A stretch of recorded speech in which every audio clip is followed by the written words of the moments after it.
Hey everyone, it's Bynx here. So today's video is going to be a bit unique because in this video I'm ranking each animal brawler from worst to best. So without further ado, let's begin.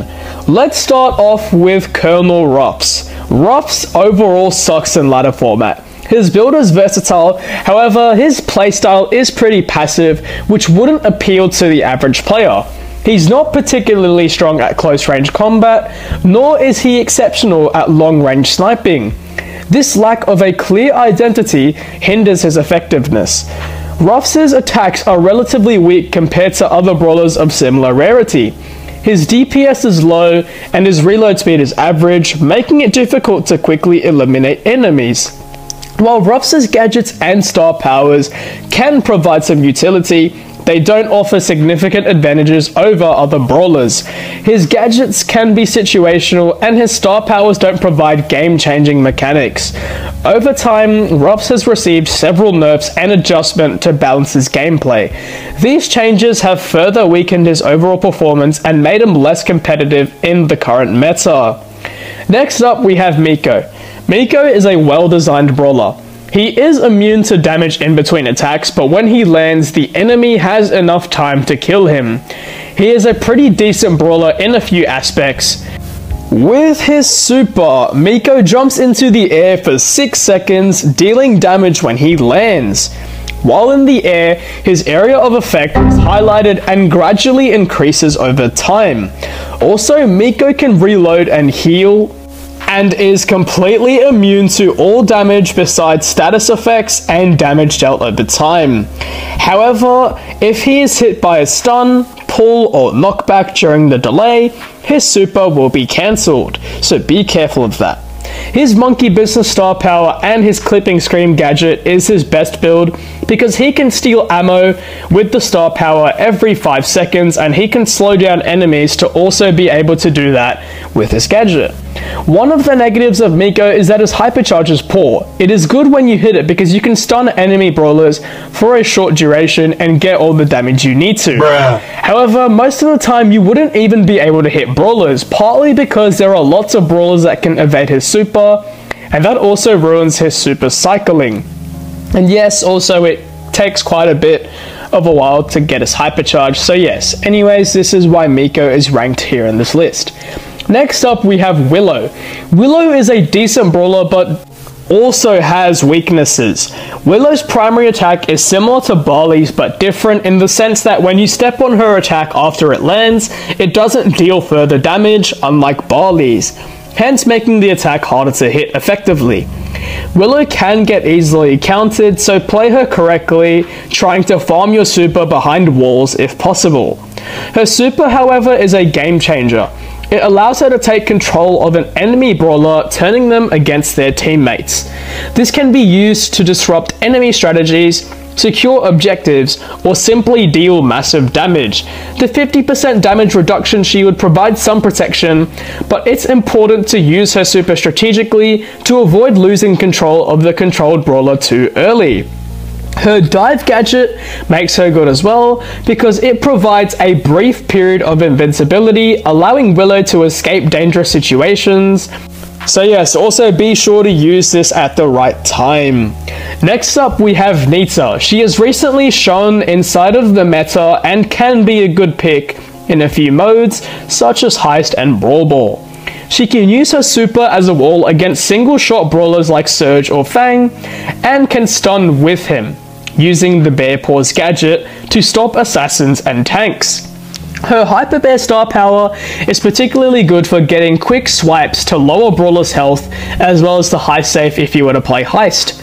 What makes her really good is her hypercharge. Nita hypercharges Bruce, making him increase in size, giving him 15% increased movement speed and 20% increased health. What this does is that it makes it harder for enemies to kill off Bruce and Nita, hence improving control in terms of trying to hold position or even pushing up. The good thing is she cycles this hypercharge every 2 supers, and her supercharge rate is fast, which makes her an overall good brawler. Next up we have our little kitten, Kit. Kit is used a lot and makes a good support brawler, especially with those no skill strategies that you see everywhere. His super is the annoying thing. Either he jumps on you or he destroys you with his yarn balls. These balls can be used to deal massive damage to enemies caught in their blast radius. His super changes the game, especially when he's attached to a friendly brawler. He can heal them whilst attached to them, and also with his cheeseburger gadget, he heals them for 30% of their max health. This is especially good when using tanks, as he can easily keep them alive if they are going for a big push, and pairing this with his overly attached star power, he stays on friendly brawlers for 5 seconds longer, which gives the allies more time to gain control, given that extra bit of healing. His cardboard box gadget is really good as well, as it keeps him invisible for 3 seconds. This way he can sneak up on people or reposition himself to where enemies least expect it. It also charges his super faster, but for maximum supercharge speed, become stationary to charge up your super more quickly.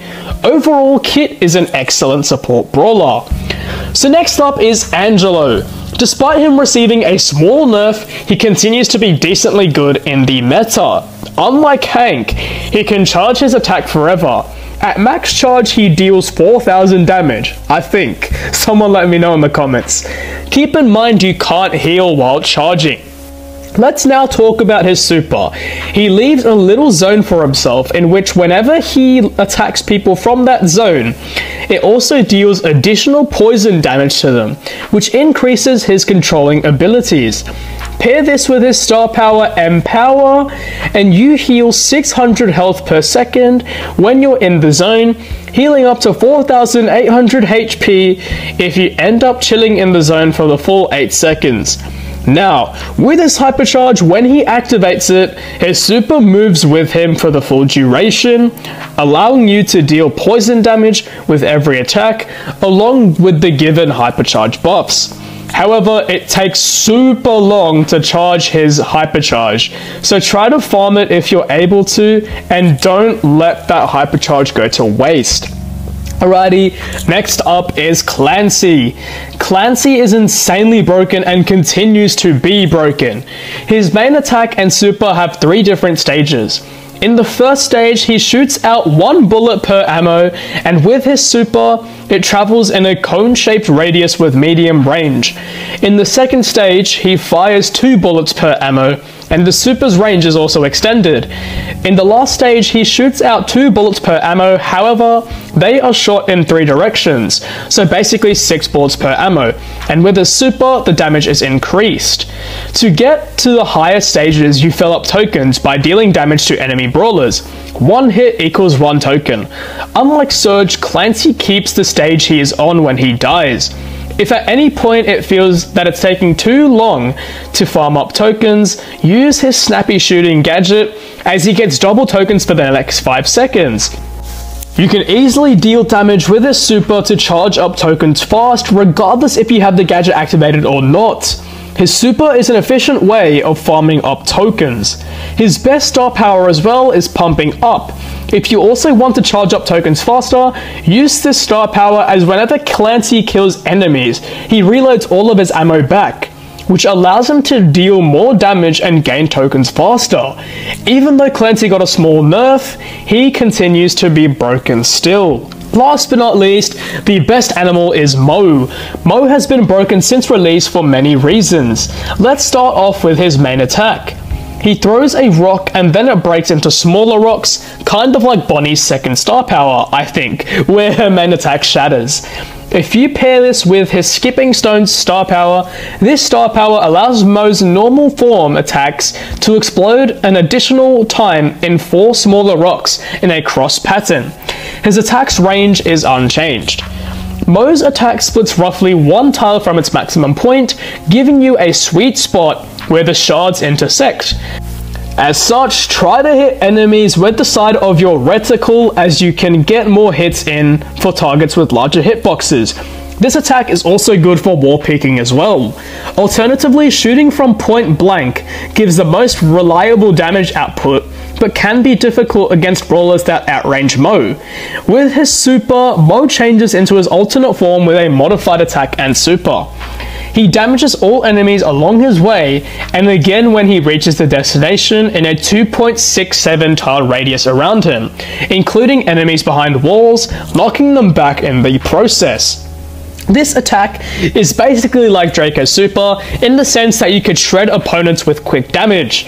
If you don't end up reaching a brawler, you can always quickly exit out of the drill, back into normal form, and continue dealing damage with long range. Mo is really effective when it comes to control and has no trouble being able to help push up.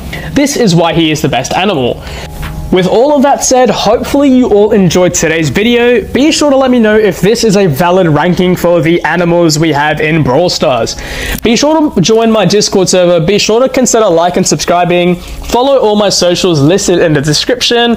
And I'm going to be doing a giveaway soon, so watch out for that announcement. Thank you guys. See you later.